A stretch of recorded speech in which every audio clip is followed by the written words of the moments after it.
क्या मृत्यु के बाद भी जीवन है? क्या आत्मा पुनर्जन्म लेती है? ये सवाल सदियों से मानव मन को झकझोरते आए हैं।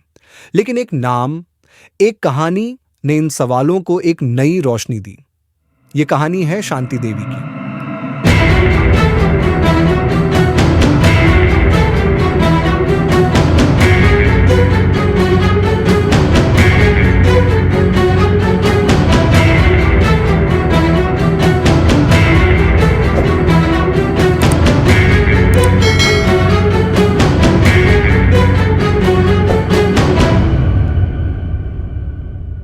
दिल्ली के 1920 के दशक में एक सामान्य सा समय था, जब जीवन की व्यस्तताओं में किसी के लिए भी एक अद्भुत घटना होना लगभग असंभव सा लगता था। लेकिन इसी समय एक छोटी सी बच्ची शांति देवी का जन्म हुआ, जिसका जीवन एक रहस्य बन गया, जिसे हम आज पुनर्जन्म के रूप में जानते हैं। शांति देवी का जन्म 11 दिसंबर 1926 को हुआ था, एक सामान्य परिवार में, जहां जीवन का हर दिन उसी ढंग से गुजरता था जैसे बाकी घरों में। लेकिन शांति का जीवन अन्य बच्चों से बिल्कुल अलग था। जब वह मात्र 3 साल की थीं, तो उन्होंने अपनी मां से एक ऐसी बात कही जिसने सभी को चौंका दिया। वह कहने लगी, यह मेरा असली घर नहीं है, मेरा घर मथुरा में है। शुरुआत में यह केवल एक मासूम सी बात लगी, जिसे बच्चे की कल्पना मान लिया गया। लेकिन जैसे जैसे समय बीतता गया, शांति ने अपनी बातें और भी सटीक और विस्तृत रूप से बतानी शुरू की। वह कहने लगी, मेरा नाम लुगड़ी देवी था और मैं मथुरा में रहती थी। वहाँ मेरा पति था, जिसका नाम केदारनाथ था, और हमारा एक बेटा था।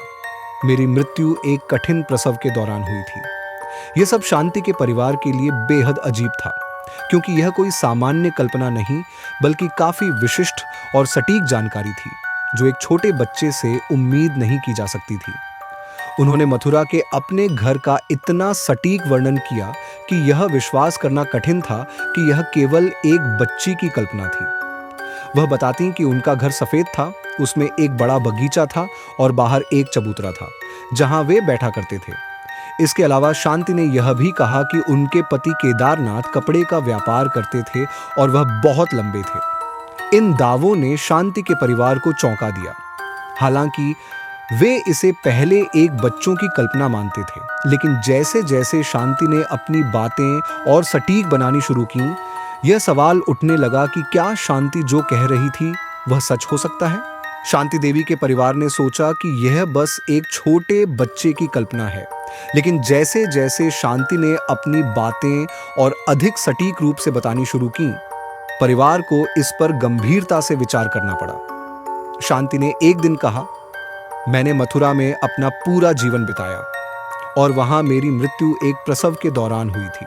शांति देवी के परिवार के सदस्य हैरान थे और वे यह जानने के लिए उत्सुक थे कि क्या यह सच हो सकता है। इसलिए उन्होंने शांति की बातों की जांच करने का निर्णय लिया। वे मथुरा जाने की योजना बनाने लगे, ताकि यह देख सकें कि शांति जो कह रही थी क्या वह सच है। मथुरा के बारे में शांति के विवरण इतने सटीक थे कि परिवार को यह विश्वास होने लगा कि शायद शांति ने सचमुच अपने पिछले जीवन के बारे में बताया है। वे शांति के साथ मथुरा के लिए रवाना हुए और यह एक ऐतिहासिक यात्रा साबित हुई। मथुरा पहुंचने पर शांति ने जैसे ही घर के पास पहुंचने का संकेत दिया, उसे पहचाना और कहा, यह वही घर है, यह मेरा घर है। इस यात्रा के दौरान शांति ने जो जगहें और घटनाएं बताई, वे सभी सही साबित हुई। शांति के दावों की जांच करते हुए यह स्पष्ट हुआ कि वह जो कह रही थी वह बिल्कुल सही था। इसने एक बहुत बड़ा सवाल खड़ा किया, क्या यह पुनर्जन्म था? जब शांति देवी मथुरा पहुंची, तो उसने न केवल अपने घर को पहचाना, बल्कि अपने पुराने परिवार के सदस्यों को भी पहचान लिया। वह बिना किसी संकोच के अपने पुराने पति केदारनाथ से मिली और कहने लगी, आप वही केदारनाथ हैं जो सफेद धोती पहनते थे। उन्होंने अपने पिछले जन्म के पति केदारनाथ से कहा कि उन्होंने कुछ पैसे एक बर्तन में छुपाकर घर के आंगन में गाड़ दिए थे।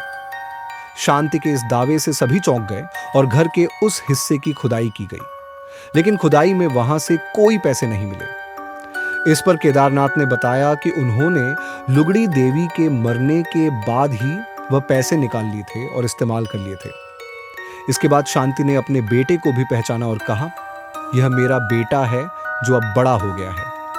वह पूरी तरह से विश्वास के साथ अपने पिछले जीवन के बारे में बातें करने लगी। यह देखकर मथुरा के लोग और शांति के परिवार के सदस्य भी हैरान थे। शांति ने जिस तरह से अपने परिवार के बारे में बताया, वह किसी के लिए भी विश्वास करना मुश्किल था। यह न केवल शांति की बातें थीं, बल्कि उसने जिन जगहों का उल्लेख किया वे सभी सही पाई गईं। यह एक अद्भुत घटना थी जिसने पुनर्जन्म या पुनर्जन्म के सिद्धांत को लेकर चर्चा का एक नया अध्याय खोला। शांति देवी के दावों ने न केवल मथुरा बल्कि पूरे देश का ध्यान आकर्षित किया। इस अनोखे मामले ने उस समय के भारतीय नेताओं और समाज के विचारकों को भी अपनी ओर खींचा। महात्मा गांधी, जो अपने समय के सबसे बड़े नेता थे, भी इस घटना से प्रभावित हुए। गांधी जी ने शांति देवी के मामले को गंभीरता से लिया और यह सवाल उठाया कि क्या यह घटना पुनर्जन्म के सिद्धांत को साबित कर सकती है। हालांकि गांधी जी ने कभी इस घटना की पुष्टि नहीं की, लेकिन उन्होंने इस पर विचार किया और इसे एक ऐसे मामले के रूप में देखा जो भारतीय संस्कृति और विश्वासों के गहरे पहलुओं को उजागर करता है। शांति देवी के दावों की जांच के लिए एक विशेष समिति बनाई गई। समिति ने शांति से मिले और उसे कई सवाल पूछे। शांति ने जिस तरह से अपने जीवन के बारे में विवरण दिए, वे बहुत सटीक थे। समिति ने शांति के द्वारा बताए गए स्थानों का दौरा किया और हर जगह शांति ने जो कहा था वह सही पाया गया। समिति की रिपोर्ट ने इस घटना को और भी रहस्यमय बना दिया, क्योंकि शांति के विवरण इतने सटीक थे कि कोई भी इसे केवल संयोग या कल्पना नहीं मान सकता था। शांति देवी के दावों को लेकर वैज्ञानिक और धार्मिक दोनों ही दृष्टिकोण से जांच की गई। कुछ वैज्ञानिकों और शोधकर्ताओं ने इस पर अध्ययन किया और यह पाया कि शांति ने जो विवरण दिए थे वे कई बार बेहद सटीक थे। यहाँ तक कि प्रसिद्ध अमेरिकी शोधकर्ता डॉक्टर इयान स्टीवेंसन ने भी शांति देवी के मामले पर अपनी रुचि व्यक्त की। डॉक्टर स्टीवेंसन, जो पुनर्जन्म के मामलों पर गहरे शोध करने के लिए प्रसिद्ध थे, ने शांति देवी के मामले की जांच की और पाया कि उसकी बातों में उस समय के वैज्ञानिक दृष्टिकोण से कोई खामी नहीं थी।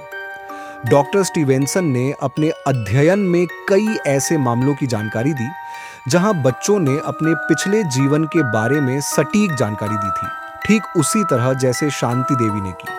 शांति देवी की कहानी आज भी हमें यह सोचने पर मजबूर करती है कि जीवन और मृत्यु के बीच क्या संबंध है।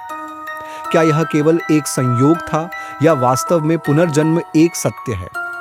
यह घटना आज भी हमारे बीच एक रहस्य बनकर खड़ी है और शांति देवी के जीवन के बारे में अध्ययन और चर्चा का सिलसिला जारी है। शांति देवी ने जो रहस्य हमारे सामने रखा, वह न केवल पुनर्जन्म के सिद्धांत को चुनौती देता है, बल्कि जीवन और मृत्यु की प्रकृति को भी समझने की कोशिश करता है। अगर आपको यह वीडियो पसंद आया हो तो लाइक और कमेंट जरूर करें और हमारे चैनल को सब्सक्राइब करना न भूलें, ताकि हर नई जानकारी सबसे पहले आप तक पहुंचे।